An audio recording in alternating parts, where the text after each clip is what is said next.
दोस्तों स्वागत है आपका हमारे फैक्टोलॉजी चैनल पर। तो दोस्तों आज हम इस वीडियो में आप लोगों को बताने वाले हैं कि कलयुग का अंत कैसे हुआ। तो दोस्तों चलिए जानते हैं। अगर दोस्तों आप लोग हमारे चैनल पर नए हैं तो हमारे चैनल को सब्सक्राइब करके बेल आइकन जरूर दबा लें। कलयुग के अंत के विषय में हमारे प्राचीन पुराणों में पहले से ही भविष्यवाणी की हुई है। कलयुग का प्रभाव कैसा होगा, कलयुग में मनुष्य का व्यवहार कैसा होगा, कलयुग की स्त्रियां कैसी होंगी, कलयुग में मनुष्य का आकार और आयु कितनी होगी, कलयुग में पाप और पुण्य की परिभाषा क्या होगी, कलयुग में मुक्ति पाने के कौन से मार्ग होंगे तथा कलयुग का अंत कैसे होगा आदि के विषय में हमारे प्राचीन पुराणों में कलयुग की भविष्यवाणी की गई है। भगवान श्री कृष्ण जी ने कलयुग की भयावहता का वर्णन गरुड़ जी के सामने किया है, जिसके बारे में प्राचीन गरुड़ पुराण में बताया गया है। तो चलिए जान लेते हैं कलयुग के बारे में की गई प्राचीन भविष्यवाणियाँ। कलयुग का अंत, धर्म की असफलता, अनुशासन की कमी, मनुष्यों में बढ़ती दुर्भावना, धन की लालसा,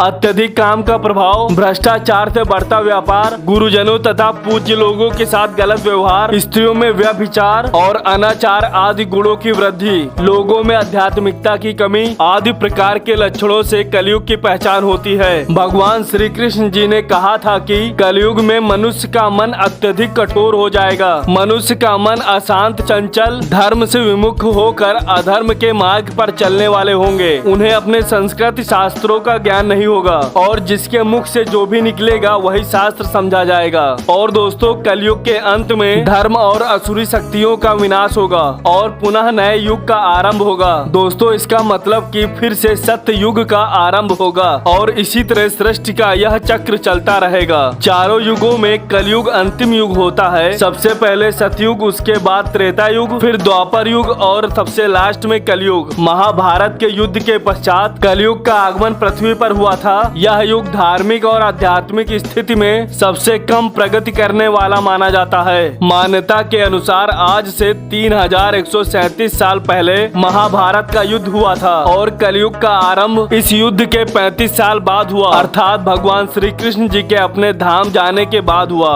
भगवान श्री कृष्ण जी कहते हैं कि कलयुग में लोग अपने स्वार्थ को ही सर्वोपरि मानेंगे, धर्म का त्याग करके गलत उद्देश्यों को अपनाने के लिए जी जान कोशिश करेंगे। धर्म में विश्वास न होने के कारण लोग अन्यायपूर्ण आचरण करेंगे। अगर हम लोग आज के समय में देखें तो पाप इतना बढ़ चुका है, मानो ऐसा लगता है कि कलयुग का अंत अब निकट आ चुका है। लेकिन कुछ विद्वानों के अनुसार अभी यह तो एक शुरुआत है। आगे आने वाले समय में कलयुग एक भयंकर रूप लेने वाला है। कलयुग के उस भयानक रूप को देखने की क्षमता आज के मनुष्यों के अंदर नहीं है। दोस्तों जब कलयुग का अंत समय निकट आएगा तो ऐसी ऐसी भयानक चीजें दिखाई पड़ेंगी। मनुष्य का रूप इतना विकृत और भयानक हो जाएगा कि वह मनुष्य कम पिशाच ज्यादा दिखाई देगा। तो चलिए दोस्तों जान लेते हैं कि गरुड़ पुराण में कलयुग के बारे में क्या कहा गया है। गरुड़ पुराण के अनुसार एक बार गरुड़ जी ने भगवान श्री कृष्ण जी से पूछा कि हे प्रभु, चारों युग में कलयुग को ही सबसे भयंकर और दुख कारक माना गया है। इस कलयुग का अंत कैसे होगा और कलयुग का अंत समय निकट आने पर कौन कौन से संकेत दिखाई देंगे। तब भगवान श्री कृष्ण जी ने गरुड़ को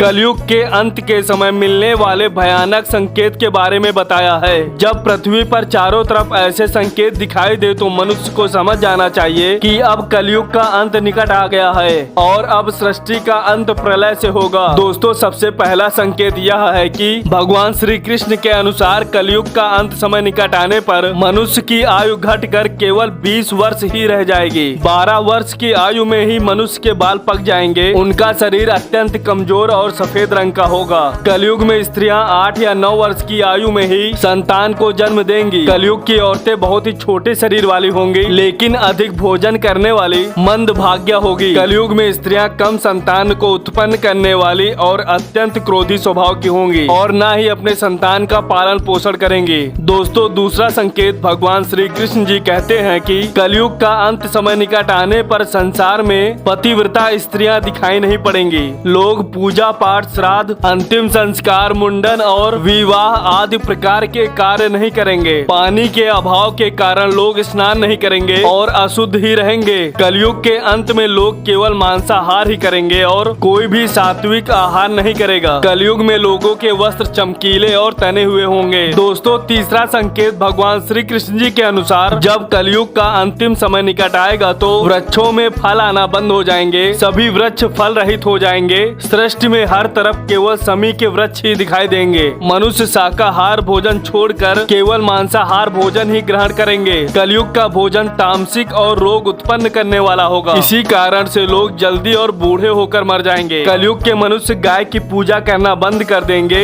सभी गाय का मांस खाएंगे। गायों को केवल दूध और मांस के लिए ही पाला जाएगा। चौथा संकेत, कलयुग का अंत समय निकट आने पर बहुत ही कम बारिश होगी, खेत अनाज नहीं उगा पाएंगे, फसल का आकार बहुत ही छोटा होगा और फलों में रस भी नहीं होगा। मनुष्य भूख और प्यास के कारण ही मरने लगेंगे। मनुष्य को केवल बकरियों का दूध ही प्राप्त होगा। दोस्तों, पांचवा संकेत, भगवान श्री कृष्ण जी कहते हैं कि जब कलयुग का अंत होने वाला होगा तब भगवान विष्णु जी सूर्य के किरणों में विराजमान होकर पृथ्वी का संपूर्ण जल सोख लेंगे और आकाश में चारों तरफ 7 सूर्य दिखाई देंगे। इन सभी सूर्यों के प्रभाव से संपूर्ण सृष्टि जल कर खत्म हो जाएगी। तत्पश्चात रुद्र रूप भगवान विष्णु जी संपूर्ण संसार को दग्ध करके अपने श्वास से मेघों को उत्पन्न करेंगे और ये मेघ भयंकर गर्जना करते हुए अगले 100 वर्षों तक आकाश से जल की वर्षा करेंगे और सृष्टि की उस भयंकर अग्नि को शांत कर देंगे। अग्नि शांत होने पर वे मेघ संपूर्ण जगत को जल में डुबो देते हैं और इस प्रकार से कलयुग का अंत हो जाता है और फिर परमात्मा अपनी इच्छा मात्र से पुनः सृष्टि में जीव की उत्पत्ति करते हैं। दोस्तों, इस तरह से गरुड़ पुराण में कलयुग का अंत होने का वर्णन किया गया है। दोस्तों, वीडियो अच्छा लगा हो तो लाइक करें और चैनल को सब्सक्राइब करके बेल आइकन जरूर दबा दें। मिलते हैं दोस्तों अगले वीडियो में, तब तक के लिए जय श्री कृष्णा।